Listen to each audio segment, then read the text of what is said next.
Hi friends, ಎಲ್ರಿಗೂ ನಮಸ್ಕಾರ. ನಿಮ್ಮ ಸೂರ್ಯ ಟೆಕ್ನಿಕಲ್ ಕನ್ನಡ ಯೂಟ್ಯೂಬ್ ಚಾನಲ್ ಇಂದ. ಸೊ ಫ್ರೆಂಡ್ಸ್, ಇವತ್ತಿನ ವಿಡಿಯೋದಲ್ಲಿ ನಿಮ್ಮ ಮೊಬೈಲ್ ಇಂಟರ್ನೆಟ್ ಸ್ಪೀಡ್ ಅನ್ನೋದು ತುಂಬಾ ಸ್ಲೋ ಆಗಿ ವರ್ಕ್ ಆಗ್ತಿದೆಯಪ್ಪ ಅಂತಂದ್ರೆ ಈ ವಿಡಿಯೋ ನಿಮ್ಗೆ ಅಂತಾನೆ ಹೇಳ್ಬೋದು. ಹೌದು, ನಿಮ್ಮ ಸಿಮ್ ಯಾವ್ದಾದ್ರು ಆಗಿರ್ಲಿ.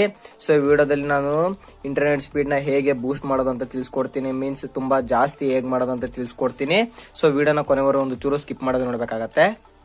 ನೀವೇನಾದರೂ ನಮ್ಮ ಚಾನಲ್ಗೆ ಇನ್ನೂ ಸಬ್ಸ್ಕ್ರೈಬ್ ಆಗಿಲ್ಲಪ್ಪ ಅಂತಂದರೆ ಈಗಲೇ ವಿಡಿಯೋ ಕೆಳಗಡೆ ಇರುವ ರೆಡ್ ಕಲರ್ ಬಟನ್ ಒತ್ತಿ ಈಗಲೇ ನಮ್ಮ ಚಾನಲ್ಗೆ ಫ್ರೀಯಾಗಿ ಸಬ್ಸ್ಕ್ರೈಬ್ ಆಗಿ, ಹಾಗೆ ಪಕ್ಕದಲ್ಲಿರೋ ಬೆಲ್ಲೈಕನ್ನ ಒತ್ತಿ ನೋಟಿಫಿಕೇಶನ್ ಆಲ್ ಅಂತ ಸೆಲೆಕ್ಟ್ ಮಾಡ್ಕೊಳ್ಳಿ. ನಂತರ ನೀವೇನಾದರೂ ವಿಡಿಯೋಕ್ಕಿನ್ನೂ ಲೈಕ್ ಮಾಡಿಲ್ಲ ಅಂದರೆ ಈಗಲೇ ವಿಡಿಯೋಕ್ಕೆ ಲೈಕ್ ಮಾಡಿ. ಸೊ ಫ್ರೆಂಡ್ಸ್, ಫಸ್ಟ್ ನೀವು ನಿಮ್ಮ ಮೊಬೈಲ್ ನಲ್ಲಿರುವ ಡಯಲ್ ಪ್ಯಾಡ್ಗೆ ಹೋಗಿ. ಡಯಲ್ ಪ್ಯಾಡ್ಗೆ ಹೋದ ನಂತರ ಒಂದು ಕೋಡ್ ನ ಹೇಳ್ತೀನಿ, ಅದನ್ನ ಟೈಪ್ ಮಾಡಬೇಕಾಗತ್ತೆ. ಅದಕ್ಕಿಂತ ಮುಂಚೆ ಈ ಕೋಡ್ ಎಲ್ಲಾ ಮೊಬೈಲ್ಗೂ ಕೂಡ ವರ್ಕ್ ಆಗಲ್ಲ. ಸೊ ಆ ಮೊಬೈಲ್ಗೆ ವರ್ಕ್ ಆಗುವಂತ ವಿಡಿಯೋನು ಕೂಡ ನಾನು ಮಾಡಿದೀನಿ.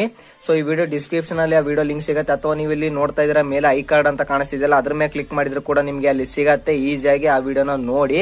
ಸೊ ಜಸ್ಟ್ ನೀವ್ ಏನ್ ಮಾಡ್ಬೇಕಂತಪ್ಪ ಅಂತಂದ್ರೆ ಒಂದು ಕೋಡ್ ನ ಟೈಪ್ ಮಾಡಬೇಕಾಗತ್ತೆ. ಆ ಕೋಡ್ ಏನಪ್ಪಾ ಅಂತಂದ್ರೆ ***4636# ಅಂತ ಡಯಲ್ ಮಾಡಿ. ಡಯಲ್ ಮಾಡಿದ ನಂತರ ಇಲ್ಲಿ ಏನ್ ಮಾಡ್ಬೇಕಪ್ಪ ಅಂತಂದ್ರೆ ನಿಮ್ಮ ಯಾವ ಸಿಮ್ಮಿನಲ್ಲಿ ಇಂಟರ್ನೆಟ್ ಇದೆ ಸೊ ಅದರಲ್ಲಿ ಸೆಲೆಕ್ಟ್ ಮಾಡ್ಕೋಬೇಕಾಗತ್ತೆ. ಒಂದು ಫಸ್ಟ್ ಸಿಮ್ ಅಲ್ಲಿ ಇದೆ, ಸೆಲೆಕ್ಟ್ ಮಾಡ್ಕೊಂಡ ನಂತರ ಇಲ್ಲಿ ನೋಡ್ತಿರ್ಬೋದು ಸೆಟ್ ಪ್ರಿಫರ್ಡ್ ನೆಟ್ವರ್ಕ್ ಟೈಪ್ ಅಂತಿದಿಲ್ಲ, ಇಲ್ಲಿಗೆ ಹೋಗಿ ಕ್ಲಿಕ್ ಮಾಡ್ಕೊಳ್ಳಿ. ಇಲ್ಲಿಗೆ ಹೋಗಿ ಕ್ಲಿಕ್ ಮಾಡ್ಕೊಂಡ ನಂತರ ನೋಡ್ತಿರ್ಬೋದು ಸುಮಾರು ಆಪ್ಷನ್ಸ್ ಗಳಿದೆ. ನೀವು ಯಾವ ಆಪ್ಷನ್ ಸೆಲೆಕ್ಟ್ ಮಾಡ್ಕೋಬೇಕಾಗಿಲ್ಲ, ಜಸ್ಟ್ ಇಲ್ಲಿ LTE ಓನ್ಲಿ ಅಂತಿದಿಲ್ಲ ಅದನ್ನ ಸೆಲೆಕ್ಟ್ ಮಾಡ್ಕೊಳ್ಳಿ.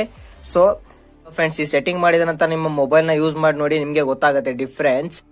ಸೊ ಫ್ರೆಂಡ್ಸ್, ವಿಡಿಯೋ ಇಷ್ಟ ಆಗಿದ್ರೆ ವಿಡಿಯೋಕ್ಕೆ ಈಗಲೇ ಲೈಕ್ ಮಾಡಿ. ನಮ್ಮ ಚಾನಲ್ ಸಬ್ಸ್ಕ್ರೈಬ್ ಆಗಿಲ್ಲಪ್ಪ ಅಂತಂದ್ರೆ ಈಗಲೇ ವಿಡಿಯೋ ಕೆಳಗಡೆ red colour button red colour button ಈಗಲೇ ಸಬ್ಸ್ಕ್ರೈಬ್ ಆಗಿ, ಹಾಗೆ ನಿಮ್ಮ ಡೌಟ್ ಅನ್ನ ಕಮೆಂಟ್ ಬಾಕ್ಸ್ ಅಲ್ಲಿ ತಿಳಿಸಿ.